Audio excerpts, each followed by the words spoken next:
of like the beginning scene of like Criminal Minds or something, you know? Like when somebody's tied up and they're trying to get out, and then all of a sudden the screaming got really, really loud and really intense.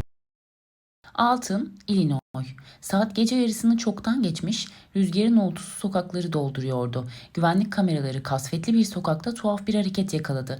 Beyaz bir çamaşır sepeti taşıyan adam sessiz adımlarla evden çıkıyordu. Adam sanki fark edilmekten korkar gibi adımlarını dikkatle atıyordu. Her adımı bu sessizliği biraz daha derinleştiriyordu. Çamaşır sepeti sıradan bir eşya gibi görünüyordu ama o gece için sıradan hiçbir şey yoktu.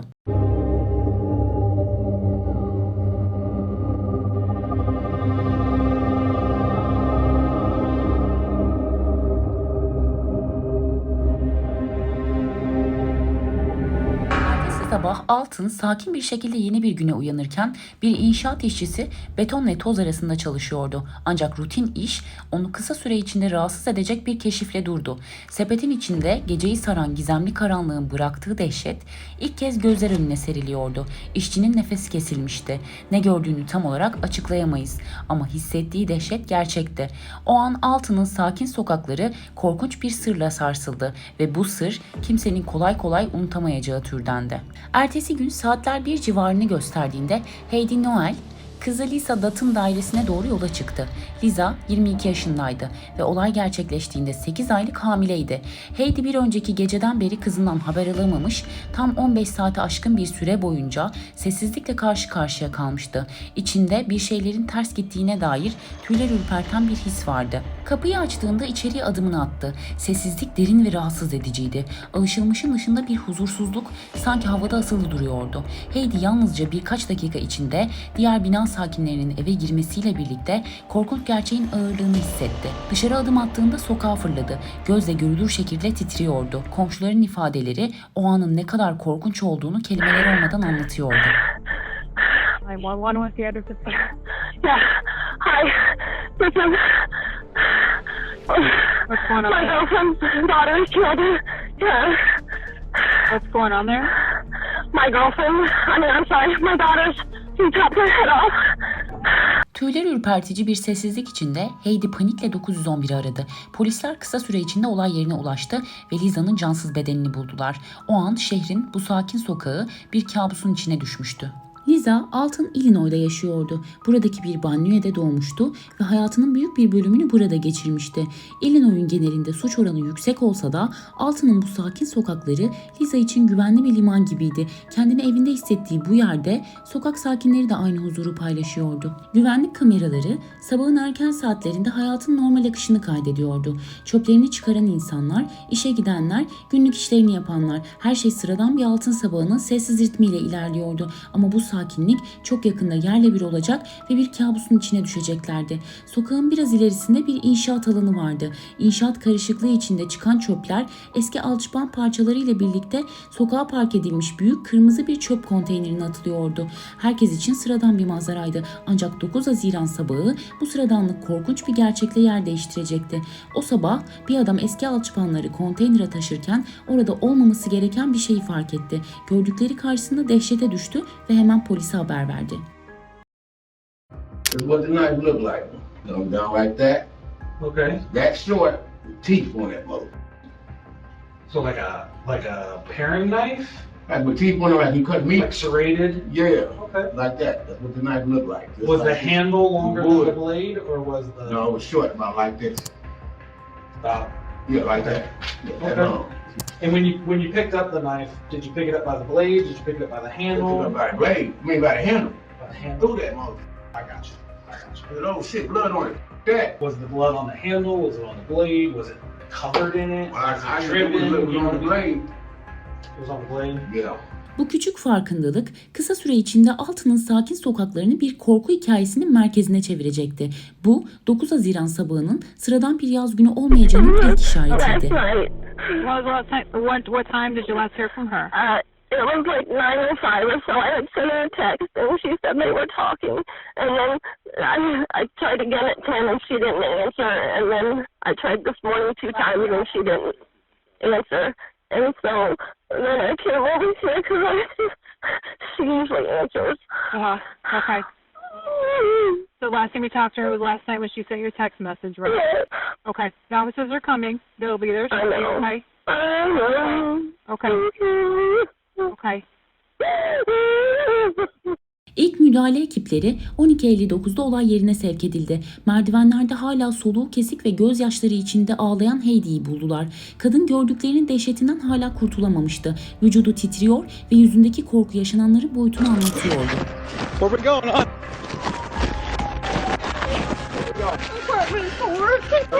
Is anybody else here?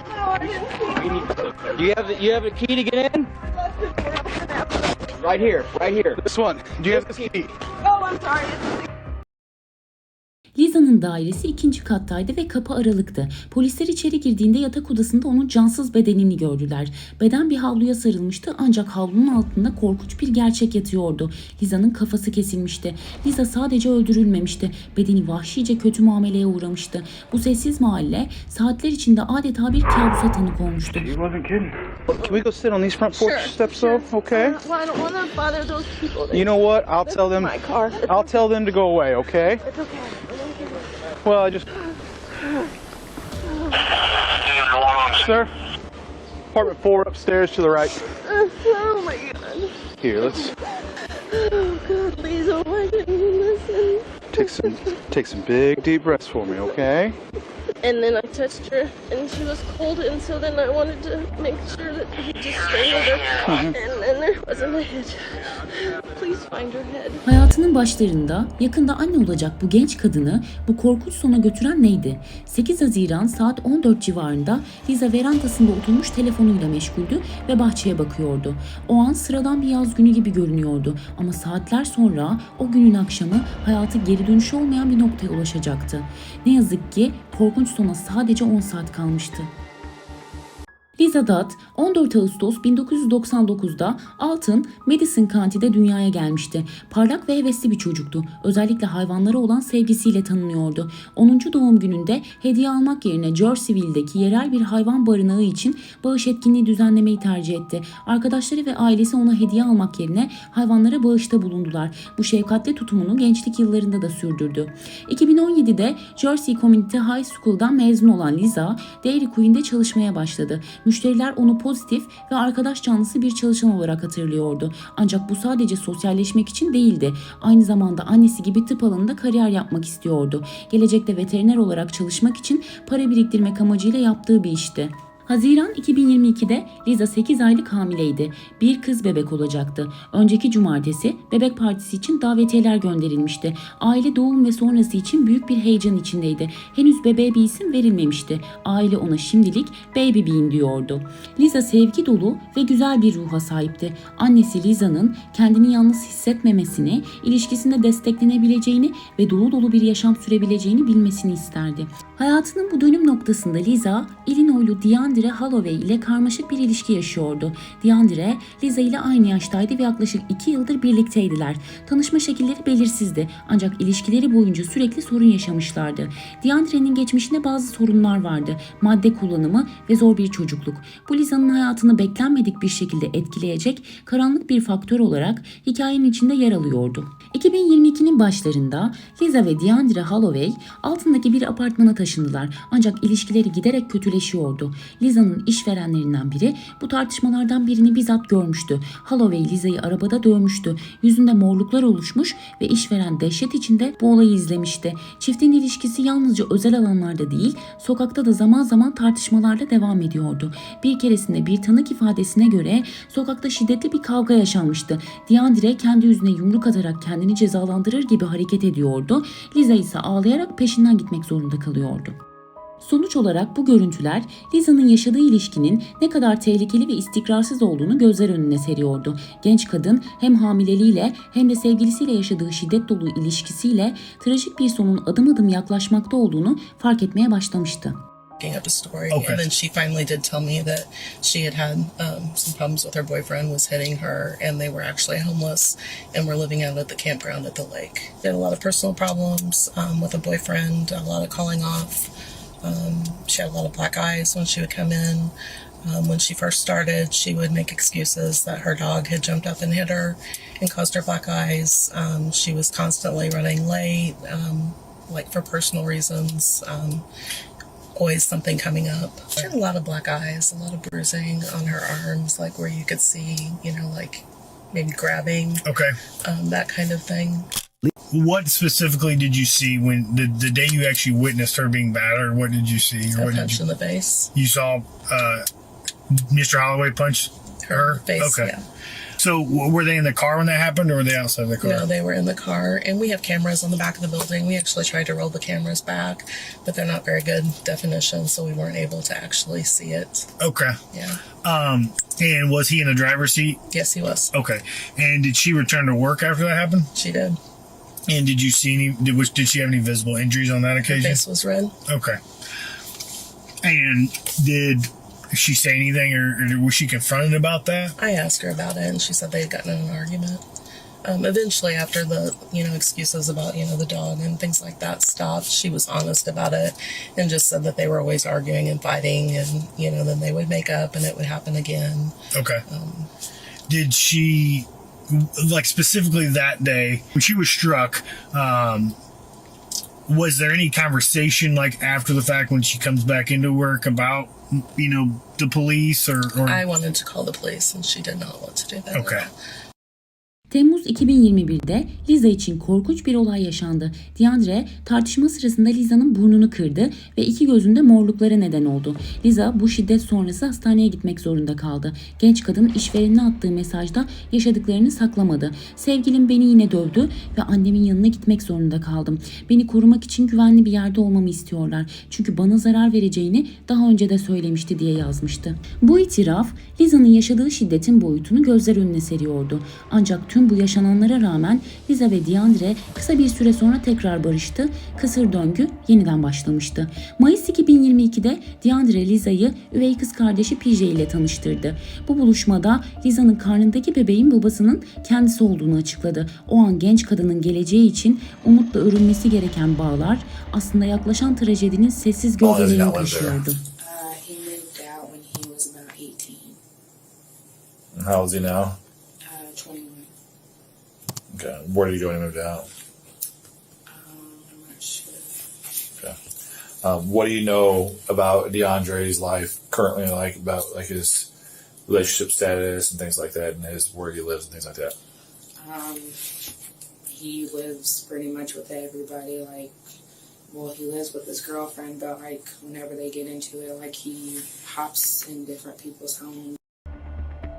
5 Haziran gecesi saatler gece yarısını biraz geçtiğinde DeAndre sosyal medyada paylaştığı mesajlarla ruh halini açık etti. Duygusal olarak çöküşün eşiğindeydi. Yazdığı satırlarda öfke ve çaresizlik açıkça hissediliyordu. Bütün duygular bir anda dışarı çıkıyor. Taşmak zorunda. Nasıl sağlıklı bir şekilde ifade edeceğimi bilmiyorum. Çünkü çok sinirliyim ve konuşamıyorum. Bu sözler yaklaşan bir fırtınanın habercisiydi. Aradan 2 gün geçti. 7 Haziran Salı günü DeAndre aniden ortadan kayboldu. Ne ailesi ne de Liza ondan haber alabildi. Ailesi endişeyle aramaya koyulurken Liza için bu kayboluş çok daha ağır bir yük haline gelmişti. Çünkü o 8 aylık hamileydi. Doğumuna haftalar kalmıştı ve sevgilisinin nereye gittiğini, onu terk edip terk etmediğini bilmemek genç kadını derin bir stresin içine sürükledi. Liza kaygısını annesiyle paylaştı. 7 Haziran akşamı attığı bir mesajda kalbini kemiren soruları sordu.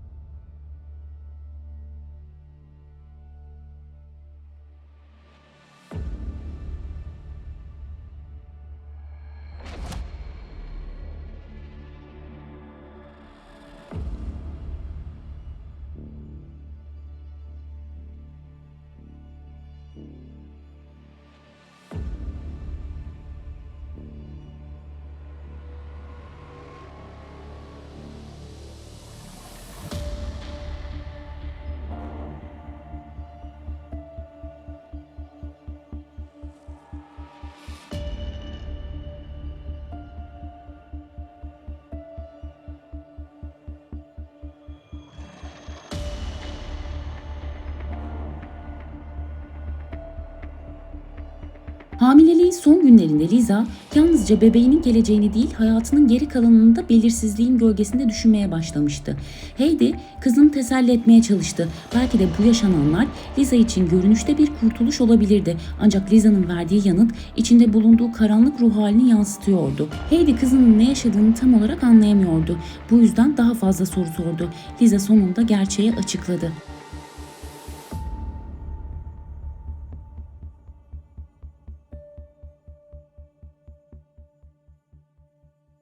Bu itiraf, Liza'nın Deandre ile yaşadığı ilişkinin psikolojik baskısını ve giderek artan stresini ortaya koyuyordu. Heidi kızına stres yapmanın ne ona ne de karnındaki bebeğe faydası olmayacağını söyledi. Ama Liza artık o kadar yıpranmıştı ki uyuyamıyordu. 8 Haziran'a girilen gecenin ilk saatlerinde 01:39'da arabasına binip evden ayrıldı. Bir süre dolaştı, o kadar gergindi ki evin duvarları üzerine yıkılıyor gibiydi. Sabah olduğunda saat 07:06'da annesine yeniden mesaj attı.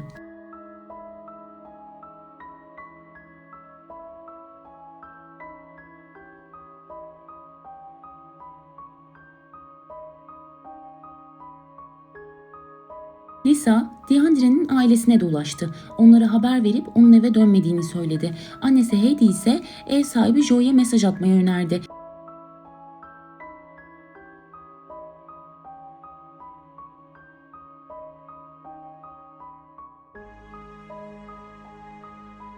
My boyfriend didn't come home last night, and he left his phone. I was wondering if you could watch the cameras and tell me if you see him leave and what he was wearing.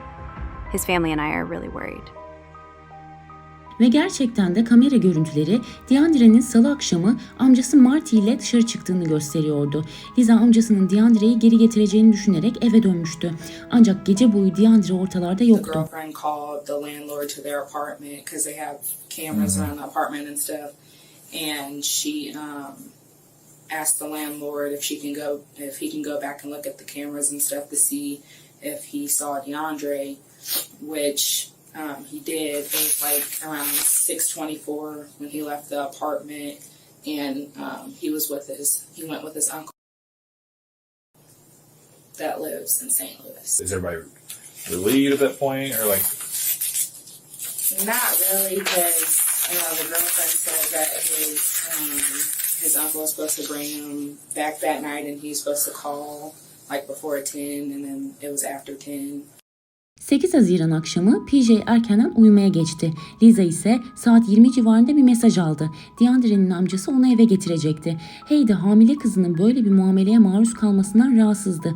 Deandre'ye güvenmiyordu. Annesi Liza'ya mesaj attı ve onu uyardı. Ama Liza annesinin sözlerini dinlemedi. Deandre'yi almaya gitti.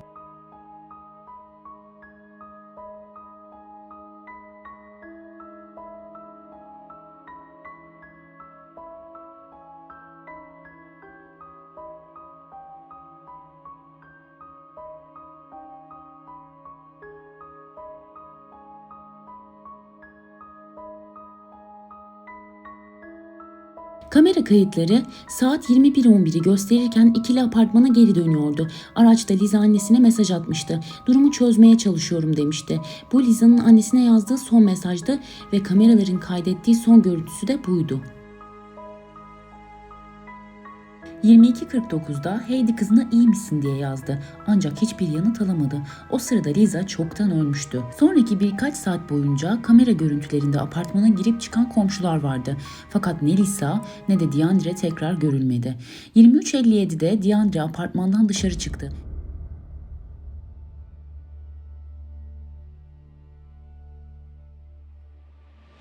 Elinde beyaz bir çamaşır sepeti vardı. Liza'nın arabasının yanında kısa süre durdu ama içeri girmedi. Anahtarları yanında değildi. Kıyafetlerini değiştirmiş, koyu renk ayakkabılar giymiş, yüzünü kapatmıştı. Dakikalar sonra yeniden dışarıya çıktı. Yine çamaşır sepetini taşıyordu. Sokağın etrafından dolanarak bir sigara dükkanının arkasındaki çöp konteynerine yöneldi. Yerel bir iş yerinin güvenlik kamerası devamını kaydetti. Saat 00:01'de beyaz çamaşır sepeti içindeki bazı kıyafetlerle birlikte konteynere atıldı. Çok geçmeden polis bu sepetin içinde Liza'nın başını bulacaktı.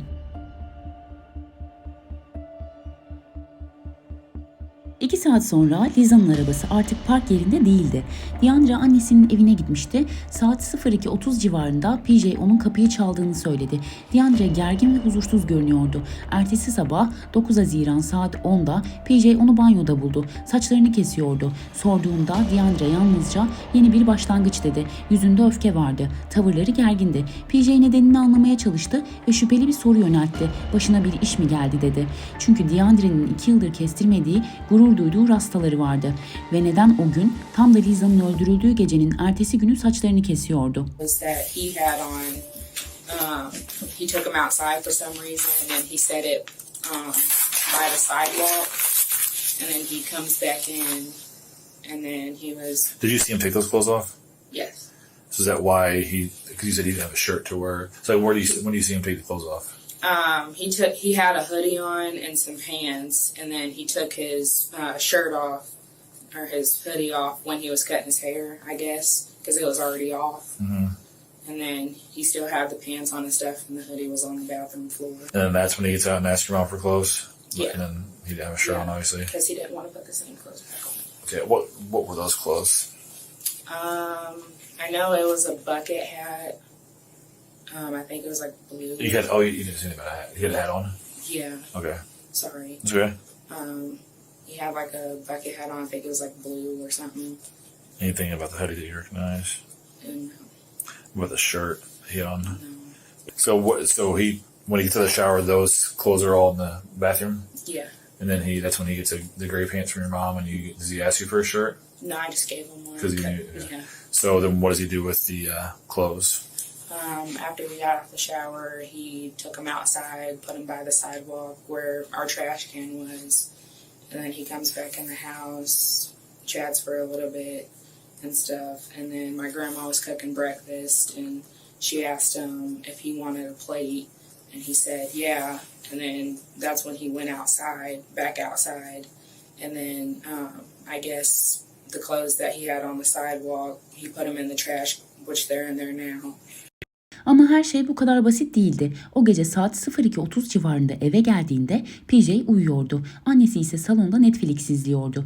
Deandra kapıyı çaldığında ikisi de korkuya kapıldı. Dışarıda gürültü yapıyordu. Kamera görüntülerine göre Liza'nın arabasıyla eve gelmişti. Fakat Liza araçta değildi. Bu ailesi için giderek daha şüpheli bir tablo çiziyordu. She said that when he was banging on the door and stuff, it scared her. And she was asleep in the living room watching Netflix when I sleep. But she was awake. You 4 girls there then? Sister, mom, grandma, all there overnight? It was me, my mom, sister, grandma, yes. Yeah. She said that she hears like really loud banging and stuff, and then she looks out and she said she seen D, and then when she opened the door, she looked in the parkway, in the parking lot thing in our driveway, and then she said that she seen a black car, and his girlfriend drives a black car. Büyük annesi Deandra'nın Liza'ya ait bazı eşyaları da aldığını fark etti. Kimlik ve banka kartı. Ancak Deandra neden bunları aldığını asla açıklamadı. Öğleye doğru evinden ayrıldı. Çim kesmeye gidiyorum dedi. Ama aslında nereye gittiğini kimse bilmiyordu. Deandra izlerini silmeye çalışıyordu. Kıyafetlerini değiştirmiş, eski giysilerini çöpe atmış, Lisa'ya ait eşyaları annesi ve büyük annesine bırakmıştı. Dahası Lisa'nın arabasını sokağa park edip camına el yazısıyla bir not iliştirmişti. Satılık. Ardından arabadan uzaklaştı, bu kez yürüyerek. Artık tüm işaretler tek bir gerçeğe işaret ediyordu. O korkunç gecede neler yaşandığını Deandra biliyordu ve davranışları gerçeğin giderek daha karanlık bir şekilde ortaya çıkmasına neden My oluyordu. daughter's boyfriend killed her. He chopped her head off. Are you outside the apartment right now? Yes, yes. What kind of a weapon does he have? He's not here. He took her car. Okay, the officers are coming. So you haven't heard from her boyfriend or talked to him at all? No, I haven't. Haydi aslında Deandra'yı suçüstü yakalamaya hiç gerek duymamıştı. Onun ne yaptığını anlamıştı. Annesi ise Deandra'dan korkuyordu. Çünkü Deandra bir dönem annesinin evinde kalmış, davranışları giderek korkutucu hale gelmişti. Evden ayrılırken söylediği söz annesinin aklına kazınmıştı. Sizi seviyorum ama geri gelip sizi öldüreceğim. Even being mom, like, if you knew where he's at, would you tell me? I would.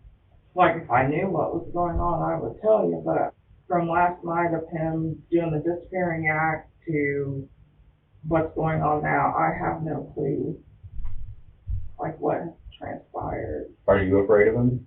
Yeah, I got an order of protection on him Okay. before. Okay. Yeah. And what prompted you to get that? He was staying with me for a couple days, and he was becoming frightening, like he was going to do something. So I was like, you gotta go. And so when he left, he called my daughter back and was like, I love you guys, but I'm coming back to kill you. 8 Haziran gecesi Liza ve Deandre'nin saat 21.11'de eve girdikleri an ile Deandre'nin gece yarısına doğru dışarı çıkışı arasında neler yaşandığı hala belirsizdi. O anda dairenin içinde ne olmuştu? Komşular bu ilişkinin gerginliğine daha önce de defalarca tanık olmuştu. Liza ve Deandre sık sık kavga ediyor, sesleri apartmanı dolduruyordu. Bu yüzden tartışma sesleri çoğu zaman olağan bir durumdu. Fakat 8 Haziran gecesi farklıydı. Komşular saat 21.30 civarında eve döndüklerinde ön kapının aralık olduğunu fark ettiler. O an içeride neler olduğu hakkında hiçbir fikirleri yoktu ama kapının aralık olması o gece yaşananların sessiz tanığıydı. Well, the past few days they've been arguing, and that's nothing new. Okay. They fight, like they used to fight all the time, and it would be loud fighting, and we actually had to call the cops on them before, because I don't know who it was, but somebody picked something up and slammed it against the wall. We assumed it was one of them throwing each other. It was different. It was like, we got home from picking me up from work. I got home from work around 9:30-ish, and their front door was cracked, which is unusual. They don't 9:30 p.m. last Yes. night? Okay. they don't usually leave their front door cracked, and it was, and that was a little weird. And I heard like muffled yelling, like not screaming, but yelling in a way, kind of like in pain, like you just like snipped your finger with a scissor and you had to put some over your mouth so you wouldn't scream too loud. That's what it sounded like. So you say it sounded like muffled screaming? Kind of, but it wasn't too loud. Okay. And then later on, we heard like the apartment shakes a little bit whenever you move too much, and it started shaking. And we're like, okay, they must be fighting or something. And we were gonna wait to see if it got better, or like if it didn't, because we were just gonna go sit outside and wait it out. Yeah. So we didn't have to deal with it. And so whenever that was happening, the apartment was shaking, they were fighting about something, and then all of a sudden the screaming got really, really loud and really intense. And that was, I would say, probably about 9:45, 9:50. And then the apartment had like 5 or 6 loud like thuds, and they got louder and louder each time. Okay. And they shook the apartment as well. And that sounded more like it was coming from. So like, what did it sound like experienced in life, to your best ability, that would have created or possibly created the sound that you heard? Probably, I really don't know other than like chopping wood. Okay. Because that's what it felt like he had enough, I didn't mean to say he, but like, you know, that's what it sounded like there was enough time to do, was like, it was very constant beats too. Okay. So that's what made me think it sounded like that. So do you think it sounded like an instrument hitting something, or do you think, or what? Something is making you know, kind of envision that through sound. You know what I mean? Like we hear something and our brain is gonna take that information in, right? What we're hearing, smelling, feeling, and we're gonna kind of like paint this mental picture, right? Right. So, what about that sound makes you think chopping wood? It was more of how steady it was. Okay. Because when you chop wood, you know, you gotta lift it up, you gotta hold it, and then you gotta put all your weight into it, and all your muscle. Yeah. And when you do it, you go. And you kind of got a rhythm. Yeah. Okay. And it had like 4 or 5, 6 of those beats, and then it just stopped. The screaming stopped, the sound stopped, the shaking stopped, everything stopped. At that point, we heard somebody walk outside. Okay. But we weren't able to see because we just glanced down the window, and from the window that the awning is right there, so we can't see down on the patio deck area. And so we couldn't see who it was, but they were out there for about 2 minutes, and then they came back in, and they came upstairs, but I was too scared to see who it was. And then what? We went outside to see if so my best friend came over, and because I was like, hey, something's going on, I'm not feeling so right about this. And she was like, I'll come stay outside with you. So we were standing out waiting for one of them to come downstairs, because usually after they fight, one of them comes downstairs. Okay. Neither one of them did, but the lights upstairs in their apartment kept turning on and off. Okay. So we knew somebody was up there. We assumed it was Lacey, Okay. but we didn't see either one of them. Tüm bu deliller birikmeye başladığında polis artık harekete geçmek zorundaydı. 9 Haziran akşamı saat 21:30 civarında ekipler DeAndre'nin annesinin evine arama izniyle girdi. Dışarıdaki çöp kutusunda PJ'nin ifadesini doğrulayan bulgular vardı.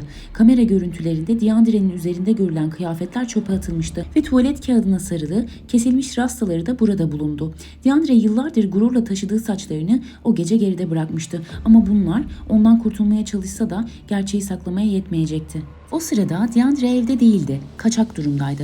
Ancak 10 Haziran sabahı saat 1 civarında Illinois Gillespie Polis Departmanı'ndan gelen bir telefon her şeyi değiştirdi.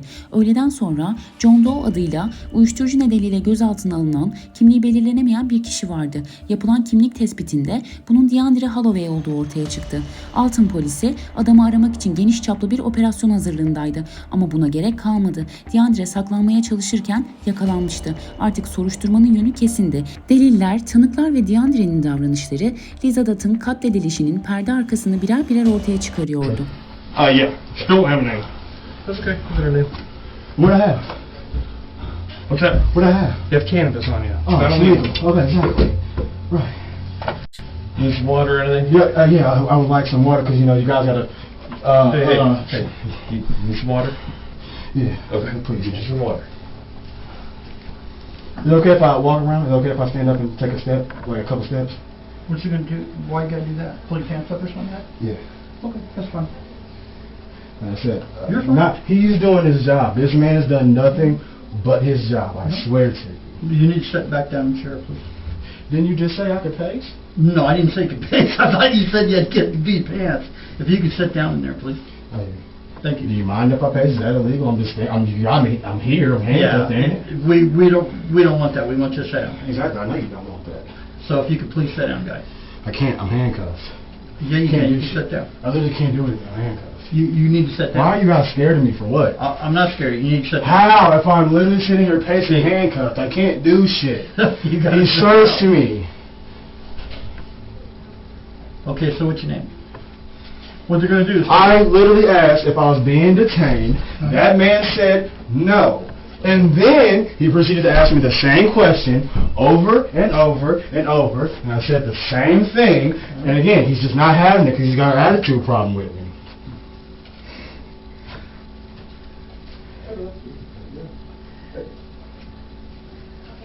I got an attitude problem too. I know I got one. That's why I'm not sitting down. But you know I can make you sit down, so I'm not. Do it. What did I just say? Do it. Sit me down. I said I could. Do it. I'm not going to do it. Because you're scared. Exactly. I'm handcuffed. Scared of what? Do it. You know, guy, we're not going to get into this. Oh, thank you. I appreciate it. Well, don't you just being mean to me though? I'm not being mean to you. I appreciate I said you're pacing back and forth, and you said, well, set me down. And I said I could if I wanted to, but I don't want to. He's... Don't do that. They just fucking did that to me. Come in here. Don't do that. Do something. That's what I'm saying. Do something. Do something. Don't do that. That's what I'm saying. Don't do that. No.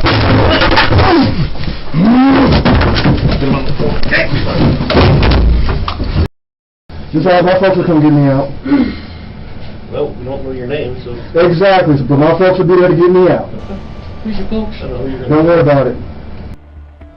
Altındaki soruşturmacılar DeAndre Elizabeth'ın öldürülmesi şüphesiyle gözaltına aldı. 10 Haziran öğle saatlerinde DNA, parmak izi ve diğer örnekler için arama izni çıkarıldı ve DeAndre ile görüşme gerçekleştirildi. Ancak DeAndre konuşmayı reddetti. Kimliğini bile açıklamadı. Sadece işe gitmek istediğini söyledi ve kendini gerçeklikten kopmuş hissettiğini dile getirdi. Ardından avukat talep etti ve sorgu aniden sona erdi. 13 Haziran'da resmi suçlamalar açıklandı. DeAndre Holloway, 1. derece cinayet, doğmamış bir çocuğun kasıtlı olarak öldürülmesi, insan bedenine saygısızlık ve suç teşkil eden eylemler, motorlu araçlarla ilgili suçlar ve cinayeti gizleme suçlarından yargılanacaktı. Kefalet 2 milyon dolardı. Bu olay yalnızca Lisa'nın ailesini değil, tüm Alton halkını derinden sarstı. Polis şefi bile yaşanan vahşeti kelimelerle ifade edilemez diye tanımladı. Henüz 22 yaşında hayatının baharında olan Lisa, doğmamış bebeğiyle birlikte korkunç bir şekilde hayattan koparılmıştı. DeAndre'nin ailesi ise kamuoyuna çağrı yaptı. Onun koşullarının, çocukluğunun ve yaşadığı zorlukların da göz önünde bulundurulmasını istediler. Ama Lisa'nın annesi Heidi için tek gerçek vardı. Kızı ve henüz doğmamış torunu telafisi olmayan bir kayıpla elinden alınmıştı. They let us know that somebody was found dead next door. To have to lose a child that way, and that baby is an extension of her mother and the rest of her family. So they lost a child as well. They lost two. Lisa'nın ölümünden sadece birkaç gün sonra 16 Haziran'da DeAndre'nin üvey babası Chris Hawk YouTube üzerinden bir video paylaştı. Sesindeki hüzün ve çaresizlik dikkat çekiciydi. Şöyle diyordu: "Böyle bir video kaydedeceğimi hiç düşünmemiştim. Öncelikle Dad ailesine başsağlığı diliyorum. Olanların aşırı kötü bir eylem olduğunu inkar edemem. Burada insanın anlayabileceği tek açıklama DeAndre'nin zihinsel durumudur. Biz yıllardır onun için yardım almaya çalıştık ama sistem buna izin vermedi. Zihinsel sorunları olan insanlar kendi başına bırakılıyor. Bu trajik bir durum," dedi. Chris Hawk, DeAndre'nin işlediği eylemleri bir canavarın kötülüğü olarak değil, tedavi edilmemiş bir zihinsel hastalığın ürünü olarak gördüğünü söyledi. Ancak bu onu savunduğu anlamına gelmiyordu. Yıllarca yardım aradıklarını ama DeAndre'nin hiçbir zaman gerekli psikiyatrik desteği alamadığını dile getirdi. DeAndre Holloway'in cezaevindeki günleri de olaylıydı. Hücresinden çıkmayı reddediyor, görevlilere saldırgan tehditler savuruyordu. "Başını keserim" sözleri onun hala kontrol edilemeyen bir öfke içinde olduğunu gösteriyordu. 14 Haziran'da gerçekleştirilen sanal mahkeme duruşmasına çıkmayı reddetti. Görevliler tarafından zorla götürüldü. Bu davranışlar dava sürecinde de devam etti. Sonunda DeAndre'nin zihinsel yeterliliği sorgulandı ve bir devlet kurumunda tedavi altına alınmasına karar verildi. Dava sürecinde önemli bir yasal tartışma da gündeme geldi. Illinois Yüksek Mahkemesi doğmamış bir çocuğun ikinci bir cinayet mağduru olarak kabul edilemeyeceğine hükmetti. Bu karar DeAndre'ye verilecek cezanın kapsamını da etkiledi. Ocak 24'te DeAndre Holloway suçunu kabul etti ve 17 Ocak 2025'te mahkeme kararını açıkladı. 30 yıl Lisa Dutt'ın cinayetinden, 20 yıl doğmamış bebeğin kasıtlı öldürülmesinden, 10 yıl cinayeti gizleme suçundan, toplamda 60 yıl hapis cezası, şartlı tahliyeye başvurabilmesi için en az 52 yılını cezaevinde geçirmesi gerekiyor. DeAndre'nin Lisa'yı neden öldürdüğüne dair kesin kanıt yok. Kıskançlık, bitmiş bir ilişkinin yarattığı baskı ya da sadece şiddetin onun hayatındaki yıkıcı alışkanlığı. Gerçek asla tam olarak bilinemeyecek. Lisa'nın ailesi içinse acı hala taze. Annesi Heidi, kızının ve torununun anısını yaşatmaya çalışıyor. Mahkeme kararından sonra Heidi gözyaşları içinde şu sözleri söyledi: "Kızım Lisa'yı ve doğmamış torunumu geri getiremez hiçbir şey. Ama adaletin sağlandığını bilmek onların ruhuna biraz huzur veriyor." Lisa'nın annesi Heidi mahkeme sonrası duygularını şu şekilde paylaştı: "Bu davada işbirliği yapan tüm kolluk kuvvetlerine teşekkür ederim. Özellikle Alton Polis Departmanı'ndan Memur Wilmer Berg'ün mükemmel çalışması için minnettarım. Bu 2 yıl süren aralıklı bir aile içi şiddet ilişkisinin trajik sonucudur. Kızım burada olmalıydı, çocuğunu büyütüyor olmalıydı ama aile içi şiddetin kurbanı oldu. Zihinsel dengesizlik veya rahatsızlığınız varsa tedavi olun ve tedavinize sadık kalın. Unutmayın, hastalığınız işlediğiniz suçlardan sizi kurtarmaz. Eğer bir aile içi şiddet ilişkisi ilişkisindeyseniz ve biri sizi duygusal, zihinsel veya fiziksel olarak kötüye kullanıyorsa güvenli bir çıkış planı yapın. Sınırlarınızı sürekli ihlal ediyor, küçültücü yorumlar yapıyor ve hareketlerinizi kontrol ediyorsa bu bir istismardır. İlişkiyi bırakmaya karar verin. Hayatınızı tehdit eden birisi varsa ciddiye alın. Yardım alabileceğiniz yerel, bölgesel veya ulusal kaynaklara başvurun. Hayatınız buna bağlı. Zor bir süreç olacak ama hayatınız değerlidir ve hak ettiğiniz bir yaşam sürmeye layıksınız. Heidi kızının ve torununun kaybına rağmen mahkemede gösterdikleri güç ve zarafeti de vurguladı. Lisa'nın son eylemleri bile doğmamış çocuğuna odaklıydı. Son düşüncesi büyük olasılıkla bebeğiyle ilgiliydi. Yıllarca maruz kaldığımız istismara rağmen bu süreçte gösterdiğimiz güç ve onur inanılmazdı. Hikayemizi bitirirken Lisa'nın Facebook'ta paylaştığı şiirini hatırlıyoruz.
Peki siz Liza Dodd olayı ile ilgili ne düşünüyorsunuz?